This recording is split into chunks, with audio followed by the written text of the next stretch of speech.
Vanquish, the next generation of discovery.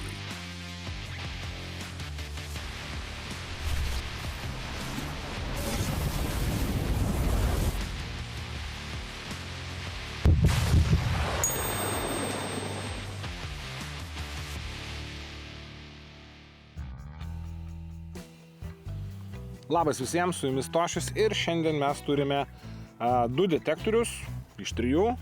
Naujoji MineLab Vanquish 60 serija. Tai šiandien pas mane yra Vanquishas 360 ir Vanquishas 560, ne Propak versija, apie kuriuos mes šiandien pasikalbėsim ir pabandysim padaryti testą. Dabar trumpai apie visus šitos modelius iš eilės.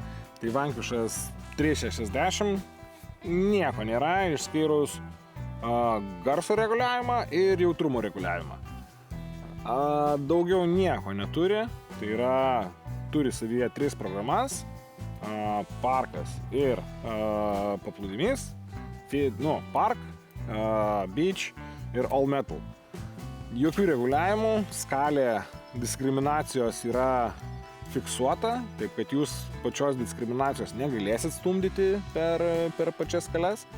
Tai yra parkas išdiskriminuotos iš 6 2, beachas 1 ir 5 atviros ir all metal palikta viskas atidaryta. 5 lygiai jautrumo ir nežinau, keli lygiai Vanquish 460. Čia kažkur tai turėtų būti per vidurį, bet dėja aš jo neturiu. Kaina yra 400, apie 400 eurų. Jau čia atsiranda šiek tiek daugiau visokių dalykų, tai yra atsiranda ausinių palaikymas, tai yra turi Bluetooth'ą. 360 neturi ne to, ten tik tai laidinės ausinės galimos. Atsiranda ekrano pašvietimas, atsiranda vibracija, kuri nežinau, kam reikalinga iš tikrųjų. Atsiranda šiek tiek detalesnė diskriminacija, atsiranda dar viena programa, tai jeigu 360 turėjo 3 programas, tai 460 turi papildomą vieną programą, tai yra atsiranda laukas, taip kad turim parką, lauką, beach ir all metal. Šiek tiek daugiau nustatymų, bet irgi paprastas, bazinis variantas už 400 pinigų. Na ir flagmanas 560, pas mane nėra Propakas, atsiranda dar daugiau nustatymų, kuriuos jūs galit kažkiek tai reguliuoti, atsiranda didesnė ritė. Propakas jau turi V12 ritę, tai yra pati didžiausia Vanquishų serijos ritė. Ir jeigu imsit Propaką, tai dar papildomai gausit ir V8. Propakas dar brangesnis, taip kad ten kainą net nesidomėjau, o Vanquishas 560 kainuoja apie 500 eurų. Na, o dabar linksmoji dalis ir perinam šiek tiek prie palyginimų su kitų gamintojų detektoriais. Ir čia biudžetiniai pačioj pigiausiai vietoj, kur kaina yra apie 300 eurų, mes turim Vanquishą 360 ir Nocta Score. Čia jau ne viskas taip vienareikšmiškai, nes Nocta siūlo už tos pačius, šiek tiek brangiau. Nocta Score'as apie 350 eurų kainuoja lentynose, bet čia atsiranda iš karto tokie dalykai, kaip Score'as turi Bluetooth'ą. Score'ą iš karto gaunam su 12 colių rite, Score'ą gaunam su tiesiu rėmu ir pas Score'ą visą laiką bus apatinė štangos dalis karboninė. Taip kad jau čia atsiranda tokių niuansų. Aišku, ten pašvietimas ir vibracija, nežinau, ar to kam nors reikia, smarkiai abejoju, bet visgi Nocta tą siūlo. Plus Nocta už tuos pačius pinigus jie vis dar Score'us palaiko ir juos update'ina. Update'ai išeina pakankamai retai pas Nocta, pradžioj ten buvo tų update'ų, dabar jau rečiau, bet visgi jį galima ir update'inti. Kur yra galbūt Vanquish'o privalumai? Vanquish'o privalumas yra visgi MineLab'o Multi-IQ. kad ir kaip bebūtų, bet MainLabo Multi-IQ bent jau man ir iš mano potyrio dirba šiek tiek smagiau. Ypač jeigu jūs ieškot kažkur tai pajūry ir tai yra ant šlapio smėlio, ant vandenį, bet sūriam vandenį, nekalbu apie gėlą vandenį, nes ten bus kažkas tai panašaus, bet jeigu ieškot sūriuose vandenyse, ten ir Vanquishas turėtų dirbti geriau. Čia vat tie skoras ar 360, nežinau. Šitoje vietoje visgi galbūt skoras. Tikriausiai. Nežinau. Jūsų pasirinkimas. Ir perimam prie šiek tiek brangesnių detektorių. Tai yra kainų lygyje nuo 4 iki, sakykime, 6, galbūt 100 eurų. Ir čia jau atsidurėm visiškai kitokioje situacijoje, kur realiai rinka yra perpildyta visais įmanomais detektoriais iš matyt visų pagrindinių gamintojų. Čia yra ir Nokta su skoru, tai yra skoras 2, skoras 3. Čia atsiranda bazinis modelis XP Icon ir čia dar yra tas pats MainLabo Xterra Elite. Tai va čia yra visiška mišrainė. Šitoj vietoj 460, nežinau, nebeturi jokios prasmės, nes jeigu mes imsim ir lyginsim su skorais, ne, tai toj vietoj ritės bus didesnės, galimybių turės tikrai daugiau nustatymuose, atsiranda pas skorus atsiranda ground balances ir taip toliau, taip kad čia yra labai didelė mišrainė. Jeigu kalbama apie 560, čia manau, kad pagrindinis konkurentas Vanquisho 560 yra Xterra Elite. Čia mes turim iš tikrųjų visiškai įdomią situaciją, kai pats gamintojas konkuruoja su savim, nes Xterra Elite yra žymiai pažangesnis už 560. Jisai turi žymiai daugiau funkcijų, atsiranda tokie dalykai kaip dažnių pasirinkimai, ką skorai turi irgi. Šičia mes dažnio pasirinkti negalim, čia turim tik tai multidažnį. Pas Elitą mes galim turėti tiek monodažnius, tiek galim turėti multidažnį. Atsiranda grunto balansai, atsiranda noise cancellingas.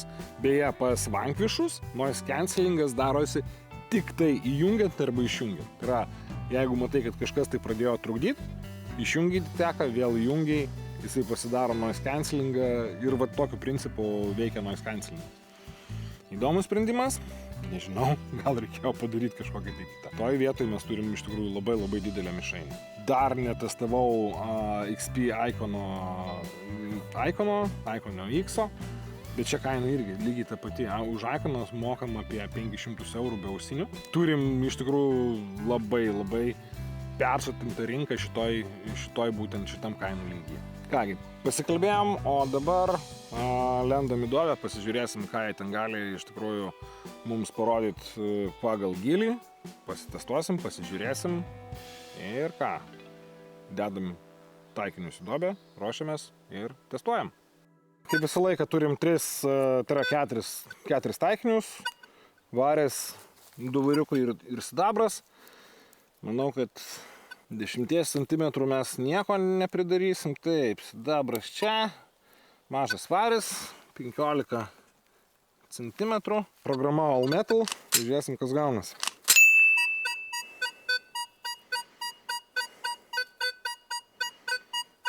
Puikiai. 20 cm.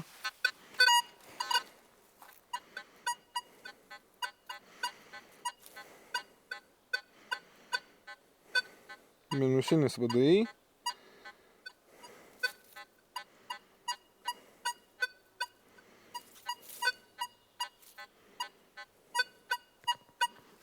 Nežinau, galim užskaityti ir 25 cm.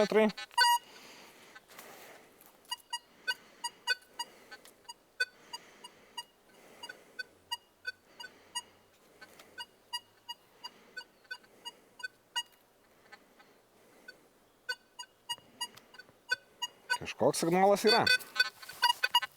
Nu, pabandom 30 cm, bet manau, čia bus šakės. Jo, nieko nėra. Gerai, kadangi čia yra mažiausia moneta, imam sidabrą. Sidabrą iš karto kišam į 25, kadangi čia dar, nu, iki 20. Ne, 25 visgi. Kadangi čia kažkoks tai bent jau buvo signalas, šita moneta yra sunkesnė.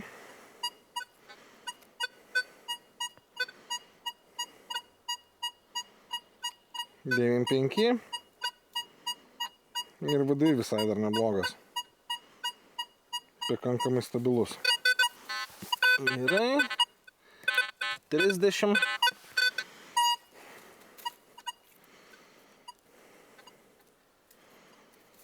O čia jau nieko neturim. Nu, su mažom monetom, vadinasi, riba yra ties 30 cm. Dar čia gal nukrito ne taip. Ne. Visgi ne. Taip, tada imam sidabrą didesnį. 25 nemanau, kad čia bus problema, nes, nu, moneta masyvi.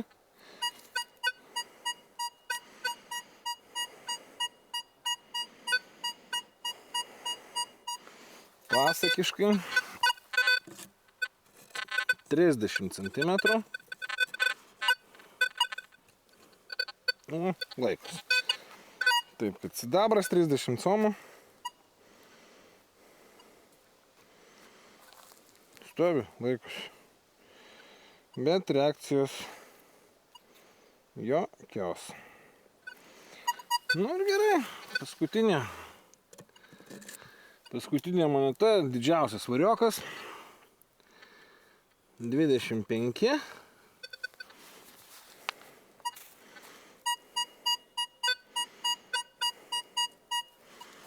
Ok. Ir 30.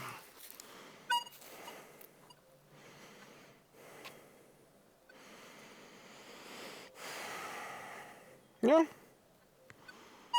Tai va taip vat. Mainlabas 3.60 ir jo gylio testas. Išsijungiam. Ir ką? Įsijungiam meniu ir čia jau turim ne tik tiksliau, turim keturias programas. User, parkas, laukas, paplūdimys, beach ir useris. Skalė diskriminacijos jau yra visai kitokia, jinai padalinta į daugiau segmentų. Jautrumas, jau turim nebe 5 lygius, o 10. Čia jau galima šiek tiek pasižaisti ir su nustatymais. Na, tokie ir nustatymai. Garsas 10 lygių.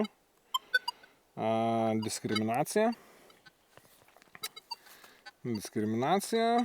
Toliau turim Iron Bias. Ir Iron Bias turim 4 lygius. Pasiliekam ties nuliuku. Apšvietimas. O, netgi standartinis Mainlabo raudonas apšvietimas, kas yra, nu, gerai iš tikrųjų. Turim dar prožektorių. Nežinau, matysis, nesimatys. Štai čia lempelė. Bet man jo nereikia. Turim tada jetau, prožektorių jungiu. Vibraciją ir pajungimą belaidėm ausinėm. Tai yra Bluetooth'as. Jungiam taip, išjungiam prožektorių. Galim palikti raudoną apšvietimą, gal geriau matysis. Taip kad, jo, čia truputėlį yra kitokie reikalai ir didesnė ritė. Turim jau čia ir grunto balansą. Galim nusibalansuoti gruntą, bet realiai čia mums gal to nereikia. grunto balansas daromas laikant pliusiuką. Kai buvo 0, taip ir yra. Gruntas čia pas mane labai paprastas. Nu ir ką, pabandysim įsiimti didžiausią varį. Ir nuo mažiausių monetų. Kadangi mes čia turim šiek tiek rimtesnę ritę, varį kišam ties 20 cm ir žiūrim.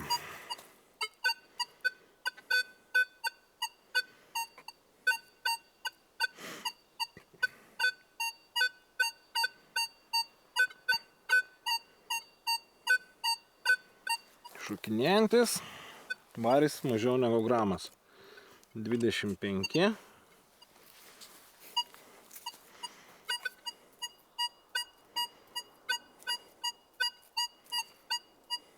Signalas stabilus. Na ir kur buvo pirmuko, tai yra 3,60.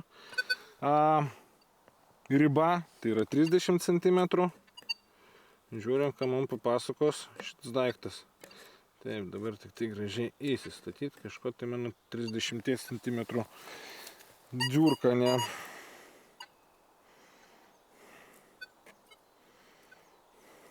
Bet tai nieko nekeičia. 30 cm yra ta riba, kur vankvišai nebežaidžia. Ok. Imam 25 ir sidabrą.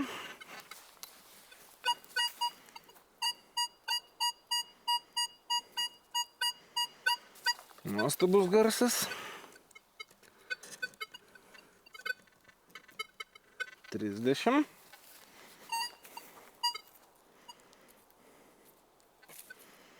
Tylu. Nu, ties 30 viskas ir sustoja. Gerai, pasižiūrim. Taip, sidabras 30. Jeigu mums čia išeis pagaut, nu tai tada valio.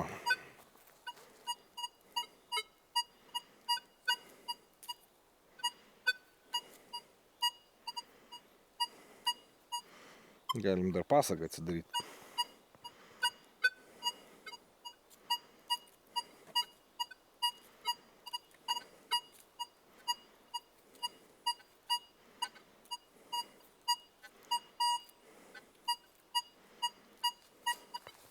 Yra 35 centimetrai. Taip.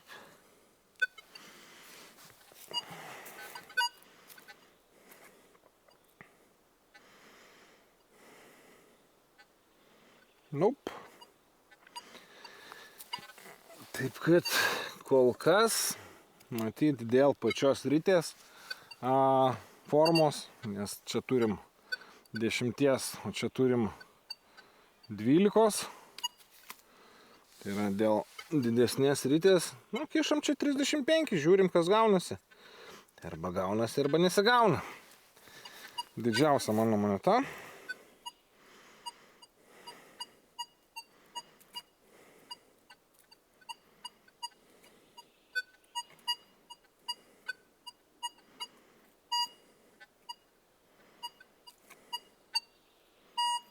Čia reaguoja į šitos visus daiktus.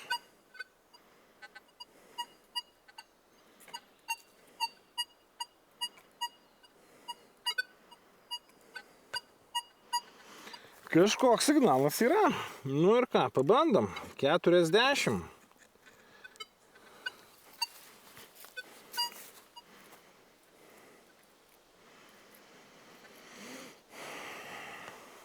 Nėra.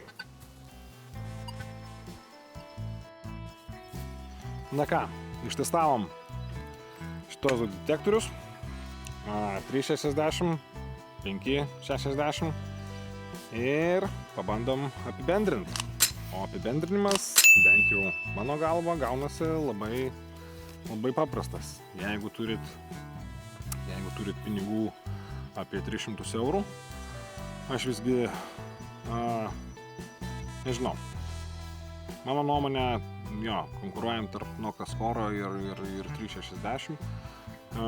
Pas 360, jeigu norit turėti daiktą, kuris jums dar padės ir pajūriai, tai gal tikrai verta šitą pasižiūrėti. Šitą visgi paliksim vaikams žaist ir ieškoti centų, nes ledai patys nenusiperka, ypač vasarą. O jeigu perinam į aukštesnę pinigų klasę, tai yra turim 500 pinigų, tai šitoje vietoje 560, nežinau, mano nuomonė. Čia yra mano nuomonė. Xterra Elitas. Netestavau XP Icono dar. Atsiras Lietuvoje, pasižiūrėsim, pabandysiu gauti ir pasitestuoti. Bet šitoje vietoje visgi 560 pirkimas, nežinau, ar jisai turi racijos. Nokta triple scoras, Xterra Elite, kur jeigu jau reikia MindLabo ir Multi IQ, tai Xterra Elite tikrai bus visa galva, man rodos, aukštesnė negu Vanquishas. Tiek galimybėmis, tiek nustatymais, tiek pačių darbų, galima taip sakyti, turės panašią ritę. Ir plus Xterra turi galimybę mainytis ritėm su visais MindLabo Equinoxais. Taip kad ričių tikrai turės daugiau negu Vanquisho V serijos ritės, tai yra 8-tukas, 10-tukas toksai kaip pas 360 ir V12. O tuo tarpu MindLabas turi visą krūvą ričių, plus dar yra Coiltechas. Coiltecho irgi ritės tinka Xterrai. Taip kad štai tokios įdomios mano išvados. Ir ką, iki susitikimo kitose video. Uždėkit laiką, pakomentuokit galbūt, kas jums atrodo padabnesnis detektorius, kurį jūs pasirinktumėt. Prenumeruokit kanalą ir iki susitikimo kitose video. Iki.